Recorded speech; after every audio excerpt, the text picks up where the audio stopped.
இமாலயா நேயர்களுக்கு வணக்கம். நான் உங்கள் பத்திரிகையாளர் RS கார்த்திக். என் அருகில் சக்தி சரவணன். வணக்கம். நாங்கள் ரெண்டு பேரும் இந்த வீடியோவில் விமர்சன விவாதம் பகுதியில் பார்க்க இருக்கிற படம் தலைவன் தலைவி. தலைவன் தலைவி. ஆமா, கீழே சப்டைட்டில் ஏதோ ஒன்று இருக்கு இங்கிலீஷ்ல, கிங் குயின். கிங் குயின்ங்கிறத விட ஒரு குடும்பத்தோட தலைவன் தலைவி, family head and female head. ஆகாச வீரன். இந்த பொண்ணு அரசி. இவர் பேரரசி பேரரசின்னு கூப்பிடுறாரு. இவர் பேரரசின்னு கூப்பிடுறத விட மேடம் மேடம் மேடம்ன்றதும், அந்த அம்மா வந்து மாஸ்டர் மாஸ்டர்ன்றதும், ஆனா அந்த அம்மா மாஸ்டர்னு கூப்பிடுறதுல ஒரு வாடா போடான்றதும், அது ஒரு சீன் வச்சிருப்பாரு பாருங்க. உங்களை நான் எப்படி கூப்பிடுறது, இது வந்து கல்யாணம் ஆன புதுசுல இல்ல எல்லாருக்குமே இந்த அனுபவம் இருக்கும். இப்போ முறப்பொண்ணா இருந்தா அப்பையில இருந்து மாமானோ அத்தானோ கூப்பிட்டுருப்பான். நம்ம இப்ப வெளியில இருந்து கல்யாணம் பண்ணிட்டு வரப்ப இல்ல லவ் பண்ணி கல்யாணம் பண்ணிட்டு வரப்ப அவங்க லவ் பண்றவங்களுக்கு லவ்லயே அந்த பிரச்சனை வந்துடும். உங்களை எப்படி கூப்பிட்டு, சில பேர் நான் பார்த்துருக்கிறேன், நாதா அப்படிலாம் கூப்பிடுவாங்க. நம்ம கார் நாறுதாங்கிற மாதிரி இருக்கும். அந்த ஃபீலிங்லாம் வரும். இதுல வந்து அதை கரெக்டா கேட்டுருக்காங்க. பொண்ணு பார்க்க போறதுக்கு முன்னாடி எப்படி பொம்பி ரெண்டு பேரும் பேசுவாங்க. நடந்தது. அதே மாதிரி ஒரு பரோட்டா கொண்டு போய் கொடுத்து மாமையார் வீட்லயே அசத்துவார் பாருங்க. இவர் பரோட்டா மாஸ்டர். ஒரு சின்னதா ஹோட்டல் வச்சிருக்கிறாரு. அங்க கிடைக்காத வெரைட்டி ஆஃப் பரோட்டாஸே கிடையாது. அந்த இதெல்லாம் மாஸ்டர்னா படிச்ச மாஸ்டர்னா அவங்க ஃபர்ஸ்ட் அவங்க குடும்பத்துல பார்த்தா MA படிச்சிருக்கிறதா அவங்க அம்மா WMA வாங்கியிருக்கிறான் என் புள்ள அப்படின்ட்டு புள்ளி விட்டு வந்துடும். அப்புறம் போய் சொல்லுவாரு. இதுல எனக்கு பாண்டியராஜ் என்ன பிடிச்சதுன்னா, யாரை எந்த அளவுக்கு வேலை வாங்கணுங்கிறதுல இந்த நம்ம இவங்க இருக்காங்களே, அம்மா கேரக்டர் தீபா சங்கர் விட்டா அவங்க நடிச்சுட்டே இருப்பாங்க. சென்டிமெண்டான படம், ஆக்ரோஷம் காட்டுற படம், கரெக்டா பண்ணிருக்கு. இதுக்கு முன்னாடி அவர் படத்துல கூட கடைக்குட்டி சிங்கத்துல கூட இருப்பாங்கன்னு நினைக்கிறேன். அவர் அக்காவா பிரமாதமா பண்ணி கிளைமாக்ஸ் அடக்க வேண்டிய அவசியம் அடக்கிட்டாரு. ஆமா, கிளைமாக்ஸ் முடியலையேங்க. படம் ஒரு மாதிரி இழுத்து அது டைட்டில் போடுற வரைக்கும் போகுது. குழந்தை தூக்கின்னு ஓடுறாங்களே, குழந்தை பாவங்க ரொம்ப நேரம் அரை முட்டையாவே இருக்குது. அரை முட்டை கூட கிடையாது, கால் முட்டை. யார் பெத்த குழந்தை? என்ன கதை? அழகா இருக்கு, அழகா இருந்தது. என்ன கதை? புதுக்கோட்டை பக்கம் அவங்க ஊரு கோயில்ல மொட்டை அடிக்கிறதுக்கு குழந்தைய தூக்கிட்டு பொண்டாட்டி அவங்க அப்பா அம்மா இவங்க எல்லாம் வராங்க. இவர் மட்டும் காணும். எங்கடா வள்ளியான்னு அந்த கோயில்ல வேண்டிக்கிட்டு தான் ஒரு கொள்ளைக்காரர் நம்ம செயின் எல்லாம் அறுப்பாரு. அவர் யோகி பாபு. விஜய் சேதுபதி தூரத்து உறவு தான் வச்சுக்கோங்களேன். எல்லாருக்கும் குல தெய்வம் அது. தூண்டி கருப்பா சொல்றாங்க. அந்த கோயில் ரொம்ப அது வித்தியாசமா இருக்குது. நிறைய பேர் எல்லாம் வாங்கி சாத்தி இருக்கிறாங்க. ஒரு மாதிரி பிரம்மாண்டம் சினிமா செட்டு மாதிரியே சில இடம் தெரியுது அந்த கோயில். இருக்கும் கோயில். அப்போ வந்து அந்த கோயிலுக்கு இவங்க போயிருக்காங்க. எங்கப்பா அப்பங்காரனை காணும் அப்படின்னு கேக்குறாப்புல. நம்ம புலிப்பாண்டி அவர் வந்து இவர்கிட்ட கேக்குறாரு, யார்கிட்ட? யோகி பாபுட்ட. அவன் வந்தா இந்நேரம் 7:30 கூட்டிடுவான். ஐயோ, சந்திராஷ்டமம், ராகு காலம், யமகண்டம், 7:30 சனி எல்லாம் ஒன்னா வந்தா எப்படியோ அதுதான். அவன்னா என்னடா ஹீரோக்கு இப்படி ஒரு பில்டப் பார்த்தா வந்தவனே நேரா போறாரு, சாமியை கும்பிடுறாரு, விபூதியை பூசுறாரு. அந்த ஊரெல்லாம் அந்த விபூதி எடுத்து வயிற்றுல பூசிப்பாங்க, நெஞ்சில பூசிப்பாங்க. அதை கரெக்டா இவரு கழுத்துல பூசிட்டு பாக்கிய வயிற்றுல தடவுறாரு. சூப்பரா பண்ணி நானே அந்த வேலையெல்லாம் பண்ணுவேன். சாமி கும்பிட்ட பிறகு விபூதியை தூக்கி போட முடியாது. நம்ம சிட்டிலாம் பார்த்தா தூணு விபூதியா இருக்கு. நம்மளாம் கையில வாங்கின விபூதி வந்து கீழே வைக்க மாட்டோம். ஒண்ணு பூசிப்போம், இல்ல பேப்பர்ல ஒட்டி வீட்டுக்கு. கெமிக்கல் விபூதி ஆகி போச்சு. அதனால அது என்னவா இருக்கட்டும், நமக்கு அது விபூதி. ஓகே, நீ சொல்ற பாயிண்ட் கரெக்ட். இப்போ அந்த மாதிரி பூசிட்டு டக்குன்னு வந்தா உள்ளுச்சுன்னு உத விட்டாரா அற விட்டாரா தெரியாது. சென்றாயம் தான் மொட்டை அடிக்க வந்தாரு. மாடர்னா இதெல்லாம் வச்சுக்கிட்டு, அது என்ன ஏர்போன்லாம் வச்சுக்கிட்டு, ஹெட்போன்லாம் வச்சுக்கிட்டு மொட்டை அடிச்சுட்டு இருப்பாரு. டமால் விழும். அடிச்சுட்டான் பொங்கிட்டு இருப்பாரு. குழந்தைய கால் முட்டையோட தூக்கிடுவாரு. நமக்கு பதறது மனசு. என்னடா தெய்வ குத்தமாச்சு, அப்பனே பிள்ளைய இவருக்கு சொல்லாமலே வந்திருக்காங்க. இவருக்கு மட்டும் இல்ல, தாய்மாமனுக்கும் சொல்லல. தாய்மாமா RK சுரேஷ், விஜய் சேதுபதி அப்பங்காரன். என்ன இவங்களுக்குள்ளார அப்படின்னு பாத்தீங்கன்னா கதைக்குள்ளார போறாங்க. அந்த கோயிலே அன்னைக்கே பஞ்சாயத்தா அப்படியே கொஞ்சம் கொஞ்சமா பஞ்சாயத்து நோக்கி போகுது. இவங்க பிளாஷ்பேக் ஒண்ணு போகுது. அவ்வளவு பாசத்துக்குரிய தம்பதிகளா. அதே எப்படின்னா கண்டவுடன் காதல், பெண் பார்க்க அந்த இடத்துல காதல், ரெண்டு பேரும் ஒட்டுக்கா ஆயிடுறாங்க. யதார்த்தமான மனுஷன் டக்குன்னு புடிச்சிடலாம். இவர் ரவுடி, அண்ணன் தம்பி, அவங்க அப்பா எல்லாம் யாரையும் பருத்திவீரன் சரவணன் தான் அப்பா செட்டில் நடிச்சிருக்காருங்க. அது மாதிரி தம்பி அந்த ரோஷன், தீபா சங்கரோட ஹஸ்பண்ட் பருத்திவீரன்கிறத ஏத்துக்கிற மாதிரி அந்த படத்துல அழகா கொண்டு வந்துருக்கிறாங்க. அப்போ எல்லாம் ரவுடி பசங்க பொண்ணு வேணான்னு உங்க பிரதருக்கு சொல்லப்படுது. ஏற்கனவே ஆர்கே சுரேஷுக்கும் விஜய் சேதுபதிக்கும் ஒரு முட்டல் மோதல். அது கடைசி வரைக்கும் என்னன்னு தெரியல. பார்ட் 2லயாவது சொல்லுவாரா பாப்போம். வடிவேல் ஒரு படத்துல டேய் உன்னை பத்தி ஒரு விஷயம் சொல்றேன் கேட்டுட்டே இருப்பான். என்னப்பா சொன்னாங்க, அந்த மாதிரி அழகா இருந்தது.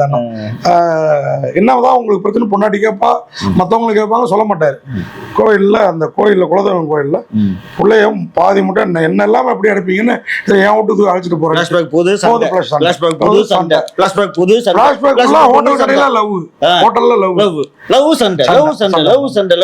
ஜோடி பொருத்தம் பிரமாதமா இருக்கனால நம்மள விஜய் சேதுபதியே சில இடங்கள்ல கொஞ்சம் கத்தல் ஜாஸ்தியா இருந்தாலும் ஏத்துக்கிற மாதிரி இருக்கு.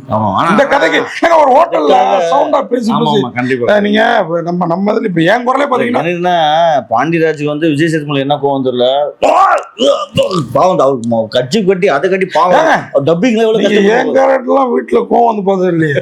இதுக்கு மென்டலா நினைப்பீங்க. என் வீட்டுல 2 நாள் பேச மாட்டாங்க, நான் தான் திருப்பி காலில் விழுந்துட்டு. எனக்கு அதனால ரொம்ப கனெக்ட். இந்த மாதிரி நிறைய பேர் இருக்காங்க.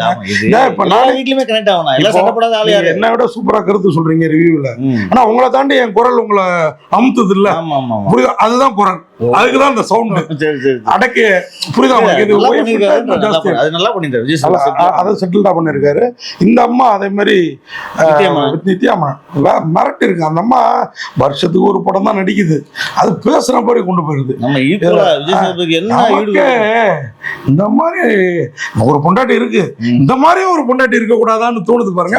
அங்கதான் நித்யாமனன். புரியுதா உங்களுக்கு? அப்ப கல்யாணம் ஆனா 51 வயசு கிழமை. எனக்கே இப்படி தோணுதுன்னா உங்களை மாதிரி யூத்துக்கு என்ன தோணும், படம் பாக்குற மத்தவங்களுக்கு என்ன தோணும், அதுதான் நான் சொல்ல வந்தேன். 2 பேரும் அடிச்சுக்கிறாங்க, பிடிச்சிக்கிறாங்க. கடைசியில மொட்டை அடிச்சாங்களா இல்லையா, 2 பேரும் சேர்ந்து வாழ்ந்தாங்களா, போலீஸ் கேஸ், ஊர் பஞ்சாயத்து, எம்எல்ஏ வரைக்கும் பஞ்சாயத்து போகுது. போலீஸ் கிளம்பி வருது. அவரு கல்யாண நாள் யாரு, நம்ம இவரு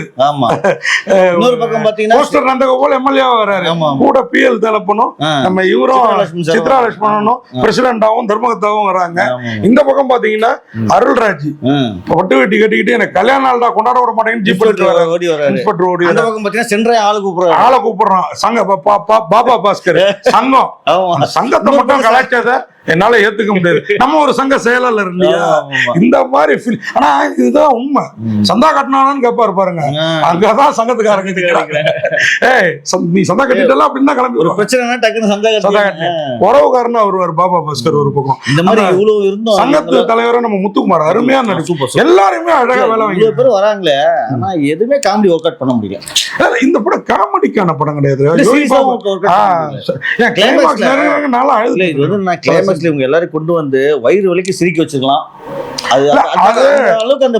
முந்தைய படங்கள் மாதிரி ஆயிடக்கூடாதுல்ல, சில அதை பத்தி யோசிச்சிருப்பாரு. சிரிக்க வச்சுட்டு இந்த மாதிரி சென்டிமெண்டா முடிச்சிருக்கலாம். இல்ல நீங்க ஆனா நீங்க இப்படி சொல்றீங்க, எனக்கு எப்படி தெரியுமா தோணுச்சு, கிளைமாக்ஸ்ல எல்லாரும் ஏஞ்சிட்டாங்க, இதான் கிளைமாக்ஸ்ல. அப்புறமும் படம் கொஞ்ச நேரம் போகுது பாருங்க, அப்ப எல்லாம் ஸ்டன் ஆகி நின்னு பாத்துட்டு போனாங்க. அதுதான் ஒரு படத்தோட வெற்றி. தலைவன் தலைவி அந்த விதத்துல எனக்கு வெற்றி. அந்த 2 குடும்பமும் சேர்ந்துதான்.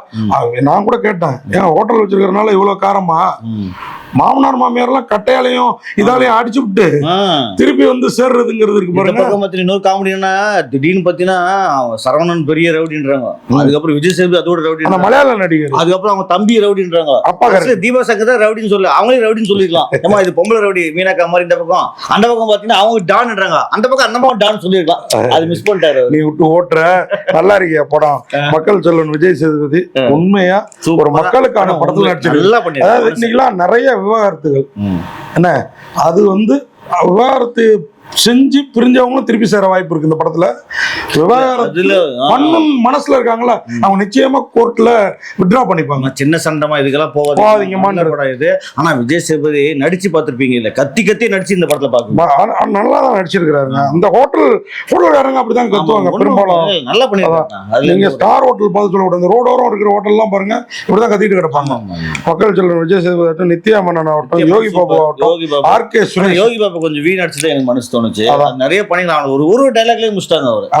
இல்ல ஒரு டைலாக்கான 21 நாள் நடிச்சாராம் அவரு. 21 நாள் ஒவ்வொரு டைலாக்கா நம்பவே முடியல. சரி இல்லங்க சில இடத்துல யோகி பாபு காமெடின்னு கடிக்காம பண்றதும் உண்மையிலே இல்ல. யோகி பாபு சாம்பார் ஊத்துற சீன் ரொம்ப நல்லா இருந்தது. குழம்பு குருமா பரோட்டா மேல ஊத்தா கை மேல ஊத்தா அது ரொம்ப நல்லா இருந்தது. ஆனா அந்த மாதிரி 4 சீன் வச்சு அதே மாதிரி இவருக்கு ஒரு அக்கா பொண்ணு சித்தப்பா பொண்ணு ஒரு அண்ணன் பொண்ணு அவங்க அம்மாவோட அண்ணன் பொண்ணு இவங்க 2 பேருக்குள்ளார ஒரு இதை கிரியேட் பண்ணி அது அப்புறம் அதை வேற மாதிரி கொண்டு போனது செம ஸ்டைலா நல்ல ஸ்டைலா இருந்தது. அவர் அந்த பொண்ணு வந்தாலே 4 முட்டை போடுவார் அவர் கொத்து பரோட்டாவுக்கு.